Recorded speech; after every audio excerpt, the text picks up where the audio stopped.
After 6 weeks of being in New Jersey State Police, I got dismissed because I scored a 69 on my criminal law exam. I had to qualify with a 70. So New Jersey State Police made me start all over again. I went back in a 113th class. And when it was time for me to go back to work, we had a change in governors, and they put a hiring freeze on all state jobs that lasted 3 years. Within those 3 years, just doing what I knew best, working a job and working in sales and marketing, I met a gentleman by the name of Charles Cook, and he was doing a newspaper in the city of Chester and asked me to help him sell some advertisements. And that's what I did. But I took time to watch him, and I learned the business, much different back then than it is now, but still had no desire whatsoever to go into this field. But I wrote a business plan to give to Cook to try and help him generate some funds for his newspaper, and just never gave it to him. We had some discussions, and I never gave him the business plan. I went on back to law enforcement, working for the Department of Corrections for the county, and 8 months, for me, the Holy Spirit came in and rewrote the business plan that I originally wrote and redesigned it. The vision came from Habakkuk 2:2. Write the vision, make it plain, wait on it, because the vision is for due time, but it will surely come. And the plan was written for the Anointed News Journal. So that was May of 1994. And in January of 1995, we put out notices that it was coming. I got 0 responses. In April, somewhere around March, I was able to get about 5 people that believed enough in me. Apostle Joel Moorfield, Reverend Robert H. Gordon from Little Rock Baptist Church, and Elder Tommy May from May Funeral Home. They believed enough in me to take out an ad for $150. I was able to get my first edition out, April 1995, 20 pages, 2,000 copies. Came back in May, 20 pages, 5,000 copies. We were given an opportunity to be a sponsor for Black Expo USA in June. I had Potamkin Auto Dealership bought my centerfold at $2,000. We were able to publish for the expo. I was told that they were expecting 50,000 people. We ran 20,000 copies for that event. I came home with 19,000 newspapers, and I had to figure out what to do with them. So we put them all out all over Delaware, Chester, Philadelphia, Camden, South Jersey, and that put us on the map. And we never looked back. 21 and a half years we served as a monthly newspaper, and in July of 2016 we transitioned to a weekly newspaper, and that's where we are today. We have 180,000 readers weekly, and that's in print, and then through social media, you know, we the numbers are up there, a lot deeper. So let me share, because I know your heart is for Camden. Just give me what is the climate right now in Camden? There's a lot of stuff going on, and we're going to talk about an article that you did for this month, and it's dealing with some great information. But before we get there, just what is the political climate? What do you see the climate? What are some of the things that we need to do as residents of Camden, as people like myself? Even though, you know, I'm from Camden, grew up in Camden, I'm not living in Camden, want to relocate to Camden, but what are some of the things that we need to do, and what is that climate, and how can we do some of those things to better our city? Sure. The climate in Camden right now, Camden, I would say since 2014 has been on the rise. In September of 2014, Governor Chris Christie came in to a community meeting at Camden High School, and he had mentioned that at that time, Camden, New Jersey was leading the state of New Jersey in crime reduction. We had a 50% drop in crime across the board. And we know President Barack Obama visited Camden 3 times. There's many cities that he's never visited, but he's come to Camden, New Jersey 3 times. And the last time that he came to Camden, he declared Camden, and he held Camden up as a symbol of promise for America, for the nation. He said, if they can turn it around in Camden, they can turn it around anywhere. So here we are today. Um, there's a lot of excitement in Camden, but there's also a lot of, I would say, I would even use the word confusion because of lack of knowledge with among some of the residents in Camden. In my eyes, we have a very progressive Camdenite, and then we have a very dependent Camdenite. The very progressive Camden are those of us who are born, raised in this city, or been in this city for quite a while, and we're doing what's necessary to make our voices heard. We're leading in Camden. Uh, you have community activists and you have community leaders. To me, there's a difference between an activist and a leader, um, and everybody has a role to play. But with the progressive Camden, those of us are taking advantage of what's going on in Camden right now. With the dependent Camden, if they're not paying attention, they're going to miss the opportunities that's here. Let me go a little deeper. One of the from a business perspective, with many of these major corporations that's in Camden now, many of them have the outlook that they want to be involved in the city of Camden. Many of them have already made contributions even before they moved here. I can look at someone like Subaru because Subaru often comes up in these type of discussions. Subaru historically has had a relationship with Respond out of the North Camden community. They've invested into the automotive technology program at Respond. They've invested a couple $100,000 worth of equipment. They have came into the classroom and facilitated training.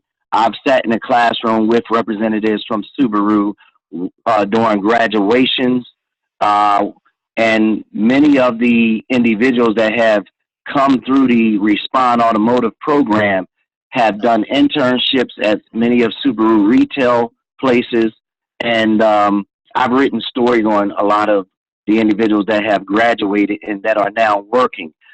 Some are working with Subaru, some are working in the industry with other leaders in the industry, Holman, Carvana, and so on. Um, I can look at what American Water is doing right now. They've invested over $950,000 in internship programs for Camden kids, high school kids. Um, Last year, they gave away their tax incentive they gave to the Kramer Hill neighborhood. And then just 2 weeks ago, they gave almost another $1 million to the Kramer Hill neighborhood for development in those neighborhoods.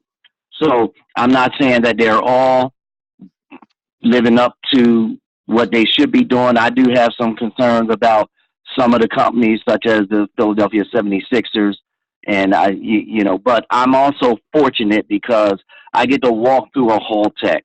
I get to interview individuals that are residents of Camden that are not just working, but some of them are working in management positions.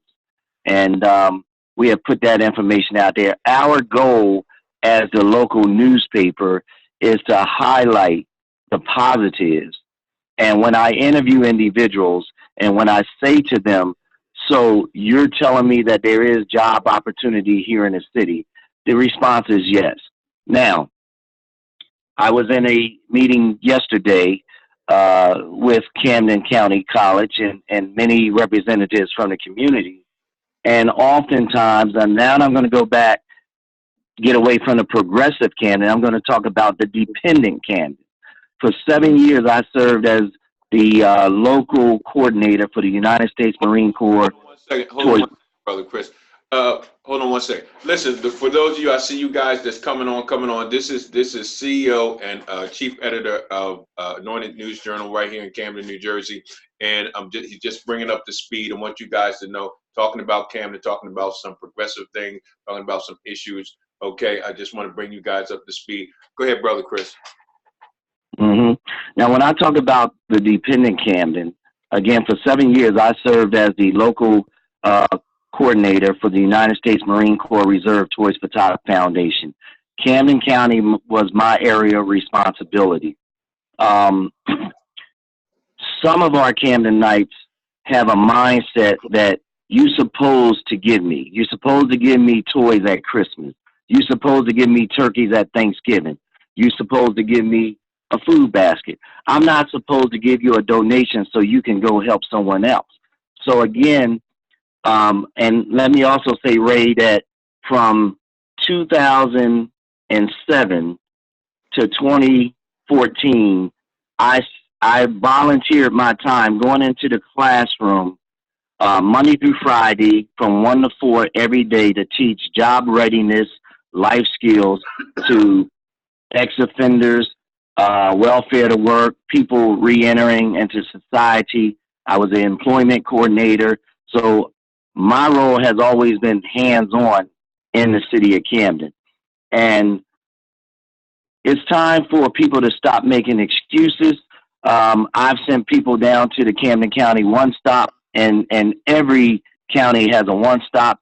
There was a $4,000 grant that's available for people to go back to school as long as they pursuing a career that's what's considered an in-demand occupation in the state of New Jersey. People are not taking advantage of the grant. I would say to some of my students, it's coming. Y'all need to get on board. Employment opportunities are coming, but some would sit back and they would, make excuses not to get involved. Now jobs are here. I'm an employer in the city of Camden. I'm not just going to hire somebody because they live in Camden. I'm not just going to hire somebody because they are an ex-offender. You have to bring something to the table. Oftentimes people use an excuse, I can't get a job because I have a record. Stop lying. You can't get a job because you're unemployable. The Department of Labor will give an employer a $2,500 tax credit for each ex-offender that they hire. They will also they will reimburse that employer 100% of the wages that they pay that ex-offender for the first 3 months, 50% for the second 3 months. They will also give that employer up to $25,000 free bonding insurance. So many employers would prefer to hire ex-offender because of the benefits that they receive. Many employers would also prefer to hire an ex-offender because they realize that they may be getting a better quality employee because the ex-offender realized that his options are limited. So they want to make sure that they do a good job. So it's not that the world is not sensitive to hiring ex-offenders. What my recommendation is that there's too many people that's incarcerated, and I'm a chaplain for New Jersey State Department of Corrections, and I've been serving in this capacity since 2007.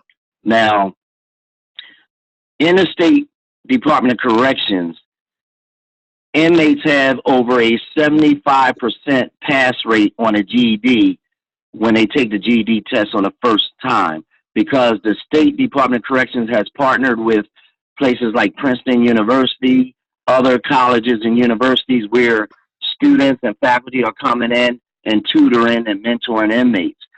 However, we can't force an individual to take advantage of the services. So I get calls from people all the time saying, hey, my son, my grandson is incarcerated. Can you go help them? I can't just go and ask for an individual. They have to go through the social worker's office or the Office of Chaplaincy Network, and then they can receive the help. But you can't force an individual to take advantage of the college curriculums. There's individuals that come home from incarceration that have college degrees, And then there's some that come home that still don't have a high school diploma because they chose not to take advantage of the opportunity. So again, the climate of Camden, there is opportunity here. As a Camdenite, my personal belief is that we must claim ownership of our city and what's going on. I own a newspaper in the city of Camden. Why would I allow the Philadelphia Inquirer or the Carrier Post to come into my city and get the glory for all the things that's going on? I need to step up to the plate and do what's necessary for me to build those necessary relationships so we can benefit as well. And the same opportunity applies to any business owner that want to take advantage of opportunity. We established the Camden Business Association. Ray Jones, Michelle Pace, myself, a few others, and Benny Kalaf. We have a business association. The purpose of our business association is to make sure that small business owners are included in the process of what's going on. We need people to tap into the resources that we have. So, Ray, that's pretty much where we are. I say that for some residents of the city, they're not feeling good about what's going on. Some feel that it's the same old game as usual, that, you know, the residents of the city are not benefiting. But tell that to the 100 employees that just went to work at the Michaels organization in the last 6 months, or collectively 850 Camdenites that may not have been working 2 years ago, but today they are working and they earning livable wages. So one of the things also, I want my listeners, listen, if you guys have some questions, just go on and put your questions out there. But you got some questions, get ready, come up, my brother. We tell you now. Oh, I'm sure we do. I'm sure we have questions because we all look with a different eye. Let's, so, and we're going to get to, and then a lot of people asking about the cover page, about the article, but we're going to get to that. But that was a lot of great information. How can we get this information now? Can we get this information to them, to the people that need to hear this? Mm-hmm. Well, this is what I'm going to say, Ray. We have various agencies in the city of Camden. Camden County OEO, a fantastic organization. Right now, they have 6 brand new constructed homes, 3 bedrooms, full basement, concrete porch, 3-car off-street parking driveway, and people are not applying. And it's for low income. And then they'll be coming back with another 5 homes for moderate income. And these homes are going for $90,000, which to someone who's not familiar with numbers might sound like a lot of money. But when you add in the taxes and the insurance, that comes to a monthly mortgage of about $650 a month for a brand new 3-bedroom home that's in the Liberty Park section of Camden. Those that, there's programs. If you can't pay your electric bill, if you are having issues with your rent, OEO has various services. You have other agencies throughout the city. We have to tap into the various agencies that have resources that we can utilize for ourselves. And we can't be afraid to collaborate. We know a lot of people have their programs, and a lot of programs are similar. And sometimes we get a little selfish and we want to just focus on our program, but we got to be willing to help everybody. One thing about the Anointed News Journal is, hey, we've written a lot of checks to help a lot of organizations, and we try to support everybody we can within reason. But we just have to tap into the resources that's here. Pick up the Anointed News Journal because we are the voice of the city. We write about a lot of these things. Unfortunately, someone once said I don't know if it's an old African proverb. I hope it's not, but someone said one time, if you want black folk not to know something, put it in writing. And we all familiar with that. The one thing about the Anointed News Journal, whether they like it or not, this is about information and resources that's going to benefit our people. It's information and resources that, you know, we put it out throughout the city. We put it out throughout the faith-based community, the banks, the post office, and other places. But you also have other products out there, South Jersey Journal, The Scoop. You have the radio station, um, CMD. There, you have Minister Wasim Muhammad on 800 AM with his talk show. There's a lot of resources that we just need to tap into as Camdenites so we can get the right information. So, real quick, I have, and we'll probably get to that, but we have my sister, Jacqueline Rogers. She's going to have a couple of questions, and I can use her name. She is a graduate from Woodrow Wilson, class of '74. So we were in high school together. Just want to let you know that. So we're supporting you, brother. But on a serious tip, how can people call you if there's something going on in the city, or is there something they want you to write, or they have ideas of something they want you to write about that they believe is important to the city? What does that look like? Can they call you up? Can they come down to the office? Can they pitch it to you? How does that? Hmm. We get people that submit information all the time, and as soon as you open up the newspaper, there is a disclaimer that says opinions by columnists do not reflect those of the editor or staff. Feel free to respond. So oftentimes we will get someone submit a response to something that we've written. We get, you know, I do most of the interviews with the newspaper, but we get editorials from all over the country.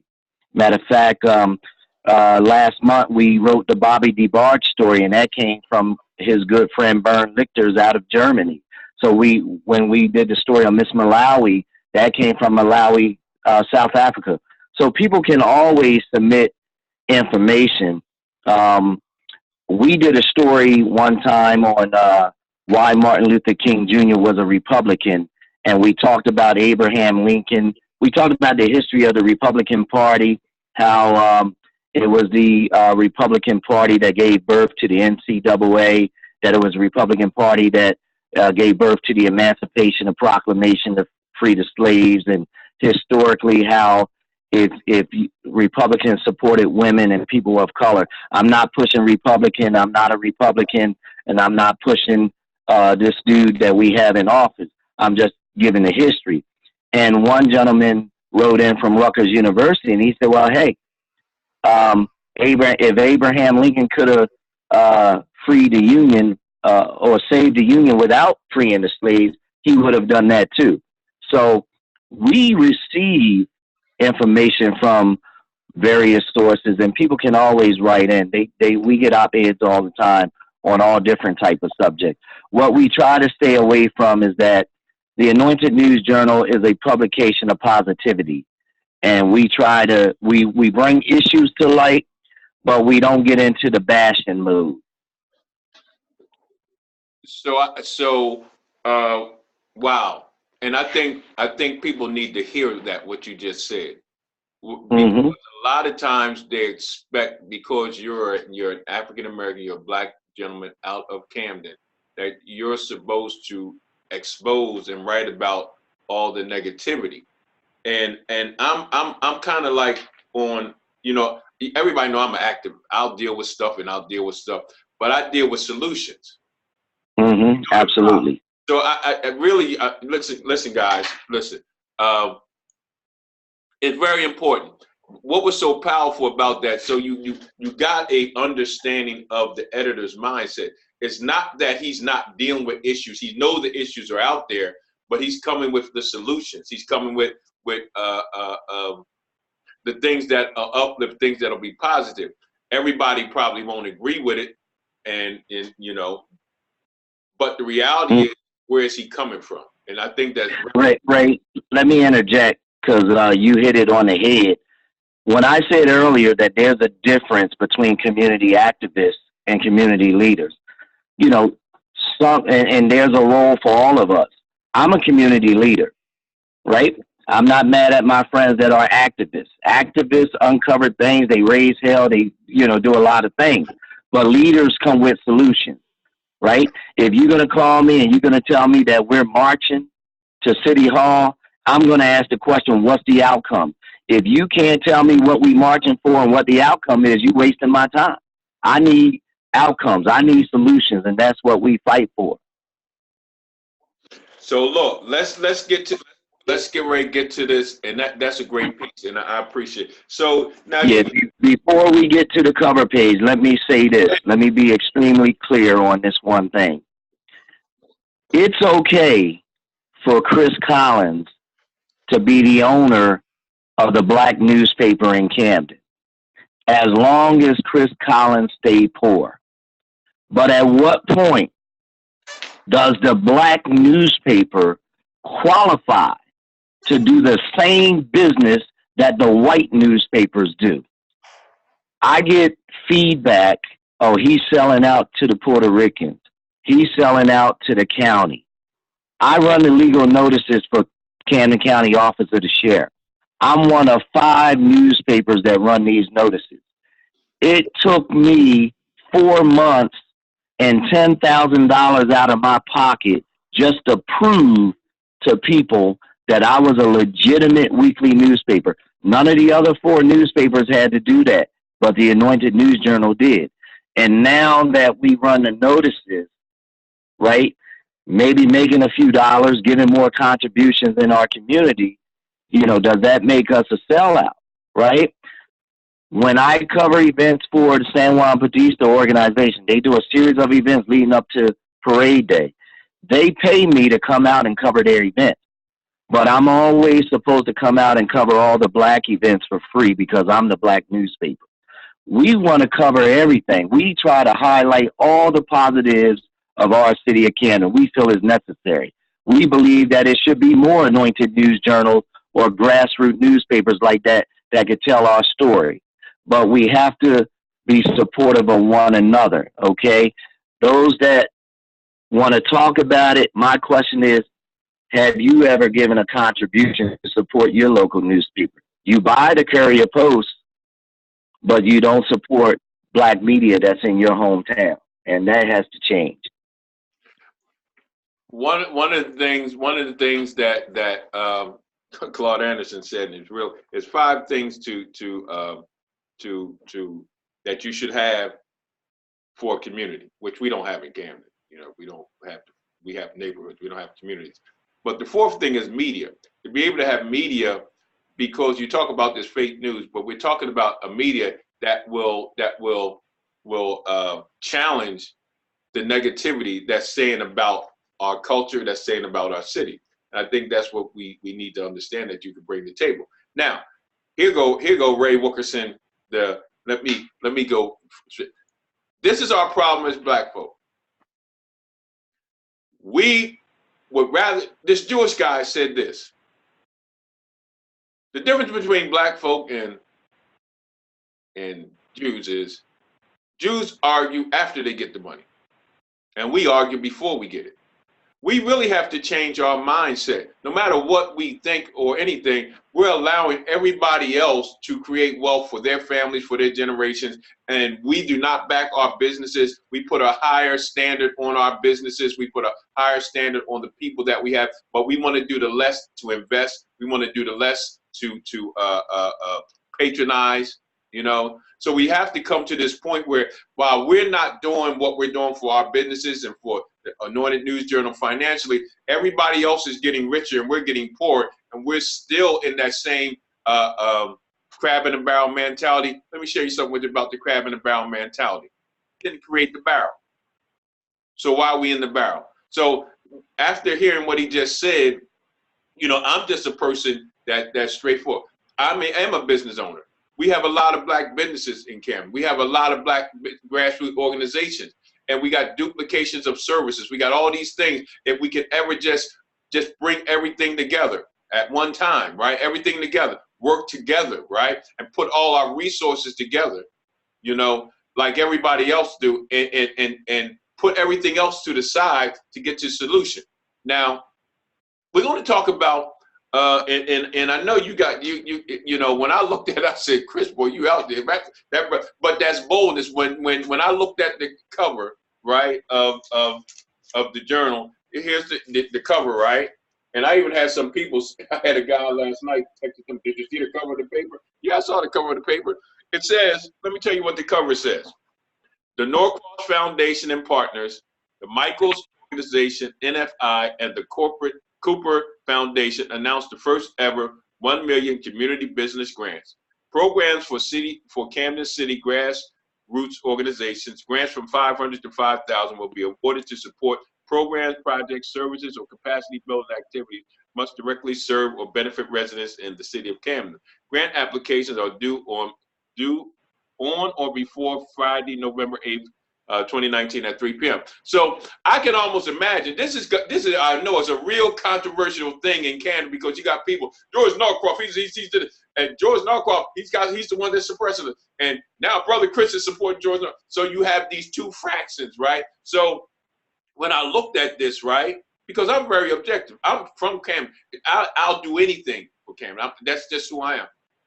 But my mentality is a little different, right? And there's other people. It's not for Norcross or for Anointed, but what I was for, there was some information. So the first thing I did, Chris, was this. I went and checked out about the grant. Mm-hmm.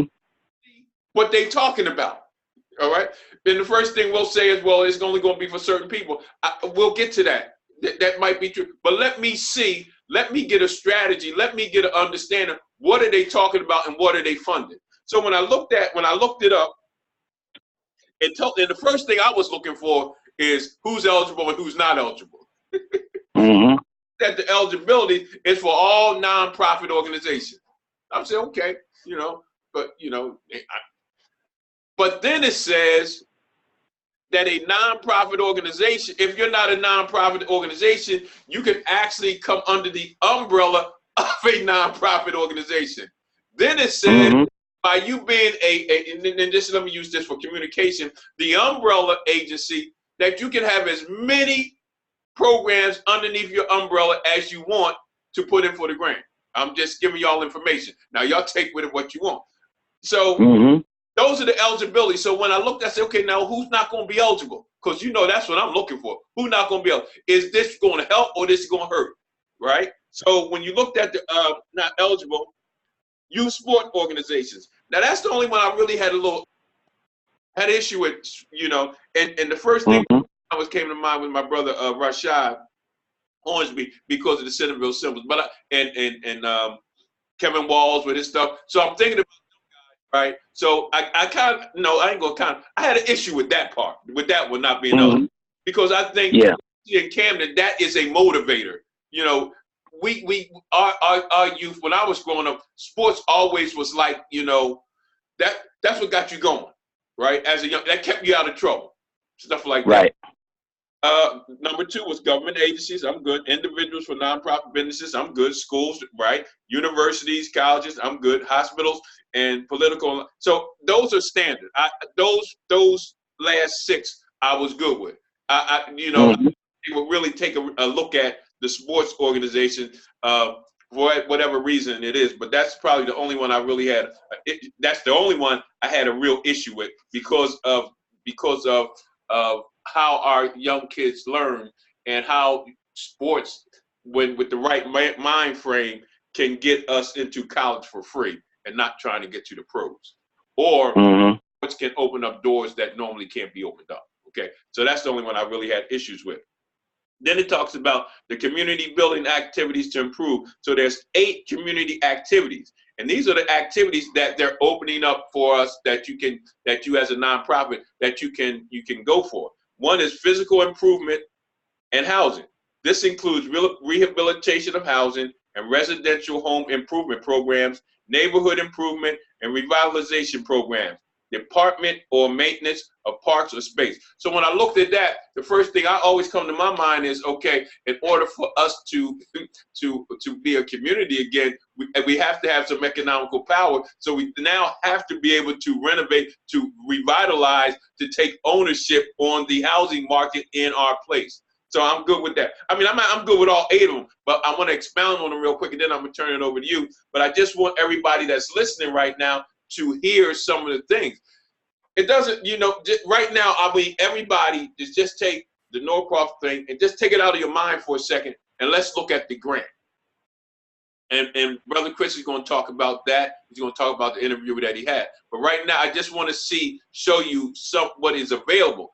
Let's not say, well, we're not going to get this for certain people. Let's take that all out the way. Let's first know what it is. And then how can we get a strategy to make it happen for us? Number 2 is the economic development. This includes supporting or creating new employment opportunities, improving healthy food. Now, this is the thing. That means we have to take ownership to make these things happen. Mm-hmm. That means this is not a handout thing. Okay, we get the money, but we have to make these things happen, right? So number 3 is community support. This includes childcare, which is a big one, out of school learning time, youth programs, senior programs. We have to make this happen. But once again, people are going to say, well, it's only for children. No, I'm gonna give you a little piece of information real quick. Environmental improvements. Activities includes environmental hazards that affect community health, community cleanup activities, environmental projects that improve health and welfare of the community. Number 5, leadership development and training for community members. This includes training in conflict resolution, community and civic engagement. This is so true because me as an entrepreneur, with our incubation program for small businesses, I see the need for not only skill building in business, but self-improvement, personal growth, all that goes along with building your be successful or building your life to become successful. When you talk about that, coalition building, how do we all partner together? How do we, put one person to lead and then that person get theirs and then we move to the next one? How do we all work together and make this thing work? How do we not duplicate services and we can become one powerful force? Community health improvement advocate, programs or activities to safeguard and improve public health to access to healthcare, which is a biggie. Food and nutrition. Well, I probably need that.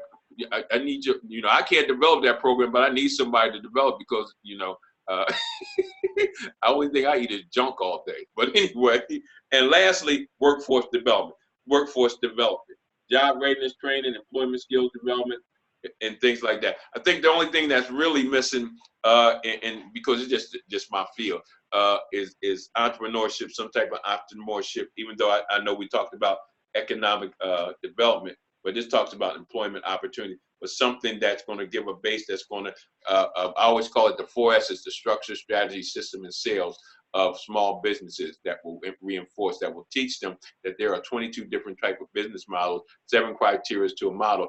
Am I working in my business in the right model to reach its full potential and to reach the profit that I'm looking for? And a lot of times small businesses don't understand it. So that's what I did when I first looked at that. So Brother Chris, so I just want you to expound a little bit on that and tell me, and I got to give it to you. You knew what was going to happen when you put that out there. But if y'all listen to what he said, he's thinking about, and I don't want to put words in his mouth or put thoughts in his mouth. Well, what I see was it's more important to get the information to help the ones that want to help than who's giving the money. Absolutely. Well, Ray, first of all, let me just thank you because the first thing you did was you read it. Oftentimes people will look at a picture and they will come to a conclusion and they don't read. I got a call from a gentleman one time. I had a picture of the former mayor on the front cover, and I had an ad for one of the Renaissance schools on the back cover. But I also had the public school district. That newspaper was full of a lot of great information. And the email that I received, it was an email. It said, "What's the purpose of the Anointed News Journal? It's obvious you're trying to pay bills." And they picked up the paper, they looked at pictures, and they didn't read the information. And here we go again. I took this newspaper into my good friend, one of my good friends, into his barber shop. I'm not going to mention his name. And I said, "Hey, I'm going to put these papers in here. Y'all can do what y'all want with it. And I said that because I know there's a lot of anti-individuals that's anti this administration, that's anti the development that's going on in the city. There's some people that's just bitter. But again, what are you doing to better the situation? With this individual, and Ray, let me answer the first question that you had. And before I do that, let me just say,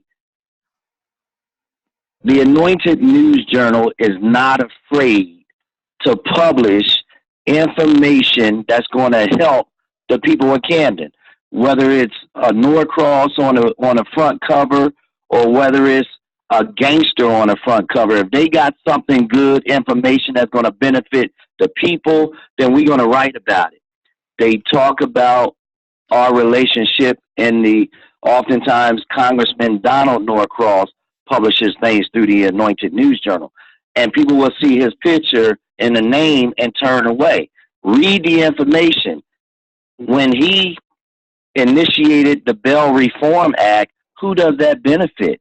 If you get pulled over and you have a warrant sitting on somebody's desk and you get arrested and you don't have $2,500 to make bail, because of the reform that this man wrote in Congress, the jails, they can't hold you, but they have to do an assessment. If you're not a violent offender, they have to release you within a reasonable amount of time so you don't lose your job.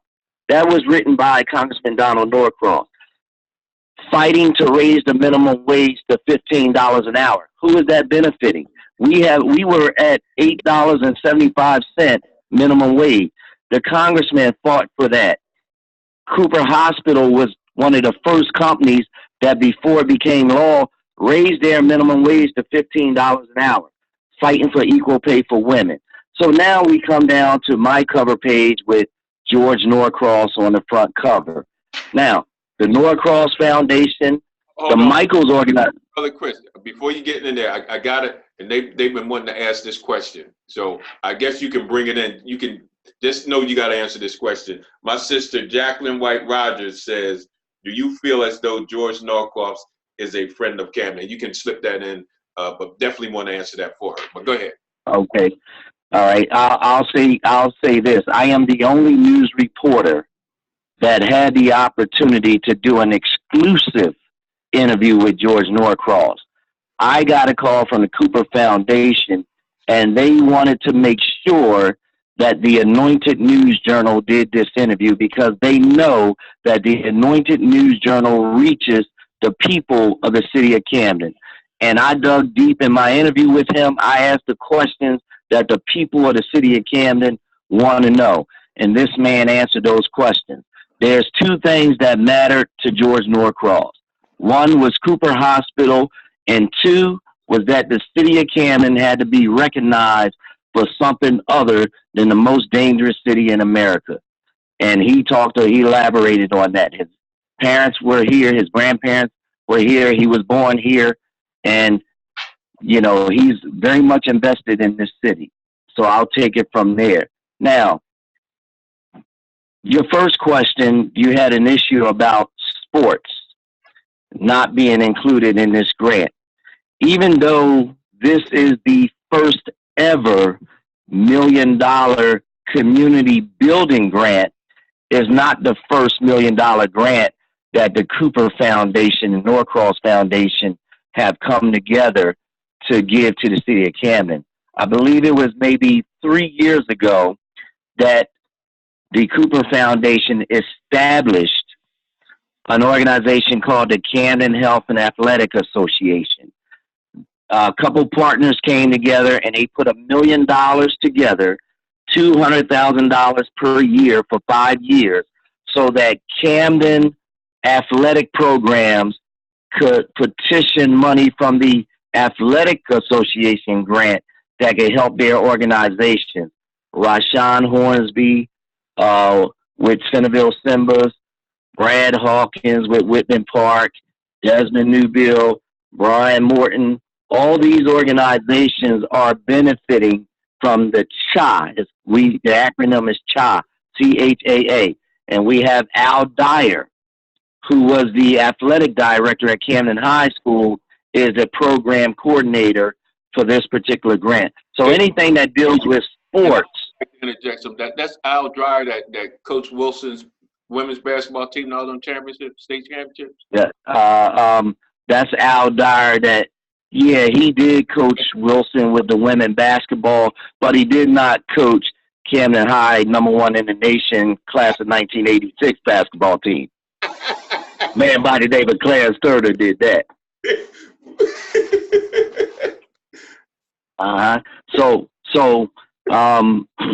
Here we are, and so now we have this grant.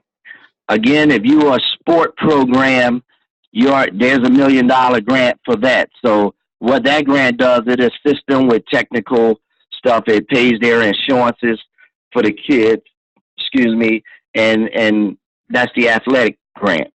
This time is for other nonprofits and grassroots programs that's non-athletic. What about the drill teams, the dance programs, the Boy Scouts, the Girl Scouts, the after-school programs? This is an opportunity for everybody to benefit. I'm going to go back to the dependent Camden, right? The dependent Camden, no excuses. If you got a program, you want to do something, there's an opportunity here. But a lot of people are not going to apply because a lot of people are anti, and they're just going to miss out on it. And then they're going to sit back and complain. Let me say this to you. There was 800,000 black folk in America that voted for Donald Trump to be president of the United States of America. Why are we sitting back and complaining now? And those that didn't vote, why are you complaining when you could have went and cast your vote, but you chose not to? If you don't take advantage of this grant opportunity for your program, you can't blame everybody else that got funded. The progressive people with the progressive programs, I'm expecting to see everybody take advantage of this opportunity. So as you said, these grants are between $500 and $5,000 per program. If enough people don't apply, then that's more money that may be available. And again, is awarded to support programs, projects, or services or capacity building activities that must, I didn't write these words, these are the words that they gave to me, must directly serve or benefit residents of the city of Camden. This is not for the big nonprofits to take this money and do what they're doing. This is for the grassroots people, the first time. So hopefully people will take advantage of it. I had the pleasure of interviewing George, and let me say this to you. I asked a question, and we know the history.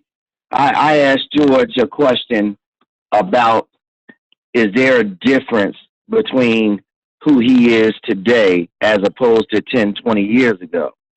And of course, he thought that was a great question, because there definitely is.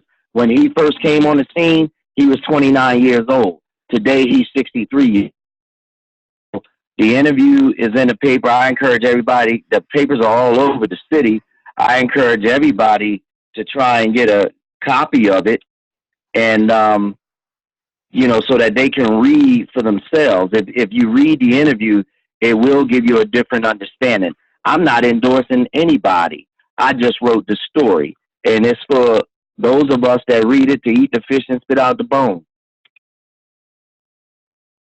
So, Ray, I also want to thank other people in the community, like Sister Noor Muhammad with her podcast, and you have Sister Namibia L, who has been working with the Scoop a little bit. Brother Wasim Muhammad has his radio broadcast, not just on the Camden television station, but also on WTMR. Diamond over there at WCMD with the team over there, Man Cakes and all those folk that's over there. And let's not forget our brother Greg Rogers, who is the station manager for WTMR. And these are other sources of media that focus on Camden that we need to tap into. The Anointed News Journal might be the most seasoned, and we've been out there 25 years. TMR's been out there longer than us. We may be one of the more progressive and sharing the Camden story, but there's a need for all of us. And again, you mentioned, Ray, those programs. See, it's real easy for a black business or a black contractor to say, we're not getting any work, but you don't have a license, you don't have insurance, and you don't have the capacity that if they give you the contract to do the drywall, you don't even have the money to go buy the supplies to get started. Now, if someone wants to partner with you and allow you to use their license and insurance, you should welcome that, but don't come in and think you deserve 50% of the compensation. You're not bringing anything to the table. So here we go again with this grant process.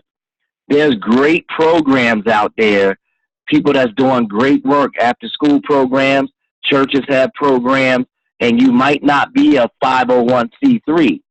The grant says that you could partner with a fiscal agent. Another 501c3 may serve as the fiscal agent for you to run your program under their umbrella. So you should consider that also, so you can benefit. And that's what I have to say. Well, my sister Jacqueline White Rogers, she said she loves you. Well, I love Jacqueline, and but you still didn't. I'm not upset with Jacqueline because she wear orange and black. I love her, especially that's what makes the turkey game so special on Thanksgiving Day, is that it's not even about the football game. It's about the fellowship between the Camden High alumni and the Woodrow Wilson alumni coming together, enjoying each other on Thanksgiving Day. And we just, while we in school, we beef, but once we graduate and we become adults, it's just one love.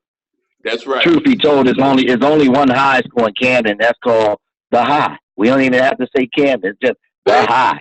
Look, my sister's on you. She said you still ain't answered a question. Do you think Norcross is? Let me see. Where is it at? Hold on. Let me bring it up. Do you feel as though George Norcross is a friend of Camden? Yes or no? I believe George Norcross is a friend of Camden, and let me explain why I say that. And I would like to find it in my interview that I did with him. This is a pretty long interview, but in my interview with him, he had mentioned to me that as chairman, and keep in mind that when he became chairman of the Democratic Party, we only had one Democrat in the General Assembly, and that was Lou Greenwald. Today, Democrats are the majority up in Trenton, but it wasn't always the case. When he came in at the age of 29, of course, he was much different and much more a different type of aggression than he is at the age of 63. George believed that unless you're a politician, you should not be in the forefront. So he acknowledged that as a result, it kind of plagued him. And in his words, he said, I ended up getting branded and by my opponents as the boogeyman and in a lot of ways. And, that's what he said. He said his mistake was that people had this image of him as if he had horns growing out of his head, smoking a big cigar and walking around with a cane or something. And but he blamed himself because he was not out in the forefront. He also mentioned that the temperament of his brother Donald, that he wished he had that temperament. It goes back to growing up in the city of Camden. This guy, when we sat down to meet, we didn't jump right into the interview. He started talking about when he was at Pennsauken High School playing ball against some of the legends at Camden High and Woodrow Wilson. It was all about basketball to him and very down to earth. When I sat down with him, the perception, the feeling that I got was not the picture that was often painted. And let me say this for the record. The Anointed News Journal and Chris Collins works extremely hard, 7 days a week. You know, there are no 8-hour days for me. I'm in this office. When I go home, I might be home, you know, 4 to 6 hours a day. I'm in this office all day. We work our butt off. So when you see advertising deals in this newspaper and things like that, these are things that we worked hard to do because we do a good job. We run an ad for Cooper Hospital for MD Anderson. That had nothing to do with George Norcross. That had everything to do with the rep that asked her boss when she picked up Anointed News Journal at one of the churches and said, can we advertise in this paper?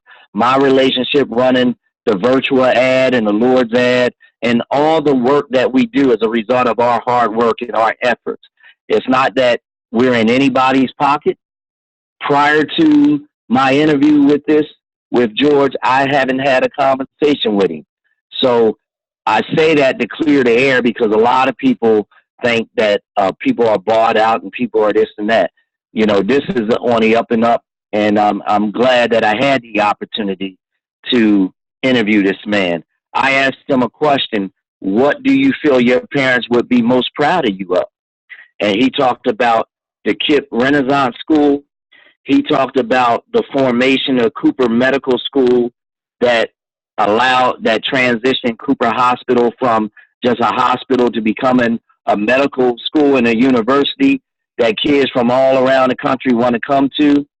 That was key for him. And then he concluded by mentioning something else that skips my mind right now. But this man is invested in this city. And from his words to me, it really bothered him when mass media would say that Camden, New Jersey was the most dangerous city in America. And he felt he would do what he could to try and help better that. And he's the one that convinced his partners, the Michaels Organization, National Freight Industries, to move their businesses into Camden. Now, whether we realize it or not, the new buzz in Camden is this: live, work, play Camden. The faces of Camden are changing. Whether we like it or not, they're changing. Live, work, play Camden. You have 11 Cooper, brand new luxury apartments on a waterfront, right? They do have some, that's 162 units, I believe. Out of 162 units, I believe 30% of them are moderate income.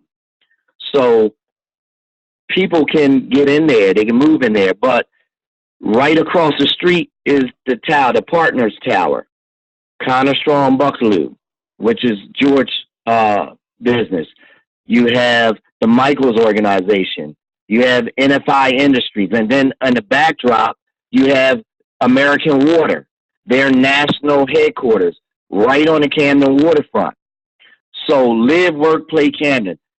People are moving into the city. Real estate is going up downtown. You're not getting properties downtown for $200,000 anymore.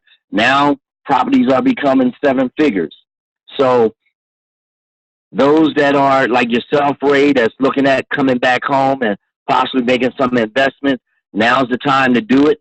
As you wait longer and longer, prices continue to increase. Housing opportunities. I'm glad to see Arnold Bird and OEO building new homes in Liberty Park. We have the Kramer Hill project going on. There's a new waterfront park going on down there at State and Harrison Street. And kids in the schools are building canoes. They have canoe trails going through these parks. I mean, there's a lot of things going on in Camden. And Ray, let me say this. I believe that pound for pound, Camden, New Jersey, in every walk of life, produces more success stories than LA, Chicago, Philadelphia, San Diego, Atlanta, than any big city in the world. Camden has produced more success stories. And if we have been that successful with what we got when we were in school. Imagine this next generation of students with all the opportunity, access, and technology that they have today. Imagine the success stories that will come out of our young people today. Man, look, I appreciate you taking time out of your busy schedule. I definitely got to bring you back because some people want to revisit it. I might want to sit down with you and maybe just put an Anointed Journal show on a live once a month. You can find it in your to deal with a small piano itself. And I am willing to answer some questions, to the best of my ability. I can't speak for George because George has to speak for himself. I can only speak for Chris Collins as CEO, editor in chief of the Anointed News Journal from my perspective. And I will say this: I am on the ground floor. I've been in I have an open door policy in Subaru as well as American Water. I don't have an open door policy in the Tower building. I have an open door policy at Holtec. I've gone in there. I see the Camdenites working. I've talked to them. We have Resin Tech that's building on Federal Street. That's going to be 235 jobs coming to the residents of Camden. They already have Camden people working there. They already have Camden people that have re-entered into society working there in management positions. So opportunity is here. We just have to take advantage of it. Okay, listen, I'm gonna get ready to get out it, but I will tell you guys, a couple of years ago, the one thing about Anointed News Journal, it had one of the greatest articles that were ever, I mean, on this side of heaven, the greatest. This article was so powerful. I mean, probably was his best edition when they had an interview with me. Thank you. And it was, right? It was a powerful story. And I don't know if people really know your story. They look at you today and see your great success. But you know what? They don't know that you were sitting on a back stairwell in Philadelphia, I believe, with a 357 Magnum pointed to your head. But by the grace of God, and that's what makes us so powerful, is that we find individuals like you and others that we're able to share your story because your story inspired a nation and saved other lives. And we're very proud of that. We're very proud of the fact that a grandmother who lives in Camden, whose daughter from Fort Lauderdale, Florida, 2-year-old, got out the house because the 5-year-old unlocked the door, drowned in the pool, was dead for 38 minutes. 3 hospitals told the mother they had to terminate this baby, and the mother refused to hear that. The grandmother, there was one hospital that decided to take the kid and work with the baby, but the treatment, the being in the air chamber, living in the air chamber, the suction cup treatment was extremely expensive. But the grandmother got the mother on the phone in my office. We interviewed her. We put it out there, and the Anointed Nation came together and put the resources together to save this child. Last year, they brought that baby into my office. He's about 4 years old now. 100% turnaround. The kid's full of life. And it's stories like that that just make the Anointed News Journal the most powerful product newspaper out there on the market. And at the end of the day, anybody that's doing something positive, we want to share your story. Well, my brother, you keep up the great work, man. Look, I'm going to be in town on the first week of September. We got to get together. I'm actually presiding on the 5th. On the 5th, I'm actually presiding. Yeah, I'm a preacher over my daughter's wedding. I'm actually marrying my daughter, so it's going to be awesome. But also, and I'm working on something, and I want to get this with you. On the 7th of September, I'm going to find out. I'm looking for that venue now, but I'm actually going to do a workshop, Get Me Started to Success, on September 7th. I'll get more information once I tie down the venue, let you know all about that, man, and get that thing out there. Because one of the things that I believe, and I think we're on the same page with this, it's really about how do we empower, how do we uplift, how do we get the information to the people, but now the people have to take the information and do something with it. Because this is an age of information, but everything you learn, you should apply the next day. Let me share one thing. Just give me 1 minute. One thing, because I read the article and I read about the basketball. One thing you asked in your conclusion, and this might sting a little, right? You said, in conclusion, what do you want to say to the people of Camden and the readers of the Anointed News Journal. You was asking George Norcroft. He responded with this: the most important thing that I've learned over the last 40 years is what many people who are community leaders, elected officials, or political leaders many times don't learn. That is to engage people in what you are attempting to do or advocate for. Too many times people stand up and make proclamations about what they want to do without working with or consulting with the neighborhood. There you go. There you go.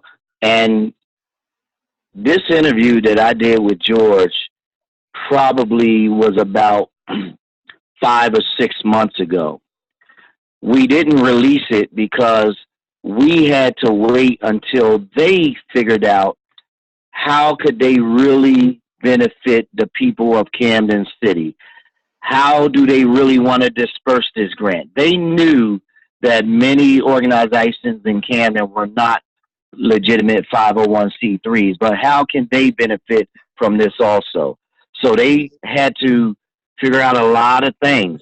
There were some people who may not have been fans of the Cooper Foundation, but they still embraced. I recommended some community people that I thought were key components that should sit at the table with them, and they welcomed them to sit at the table so that together they could come up with good strategies so that everybody could benefit from this grant.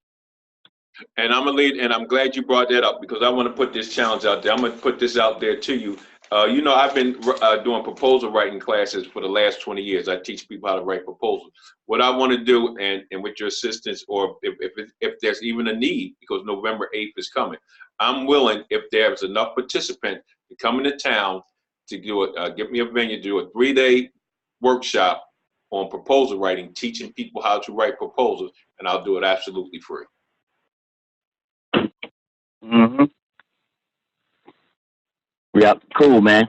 So I appreciate that. And Ray, let me give my contact information so Miss White and anyone else could reach out to me. And my telephone number is 856-904-9429. Again, that's 856-904-9429. If they want to submit an editorial, it's A as in Apple, N as in Nancy, J as in Jackson, editor, EDITOR. That's A&J editor at Verizon.net. We're located downtown Camden on the waterfront. We're on 2nd Street between Market and Cooper, 116 North 2nd Street, Suite 203. Everybody's welcome to submit their views and opinions. And, you know, if someone want to call me, I'm willing to come out and speak, do workshops or whatever it is. Well, thank you, my brother. I appreciate you. Thank you for your closing remarks. Make sure y'all contact my brother. Make sure y'all read the article. Read the article. He got big shoulders. If you have some issues, just give him a holler. He'd be more than happy to expound on what he's writing about and the reason why he's writing it, because whatever he writes about is for the good of the people. So thank you, my brother. See you when I get there. Like we always say here on Ray's Corner Live, God loves you and I love you. And guess what? Ain't nothing you can do about it. Peace out. Have a great day. Love you, my brother. Love you too, bro. Thank you. Yes, sir.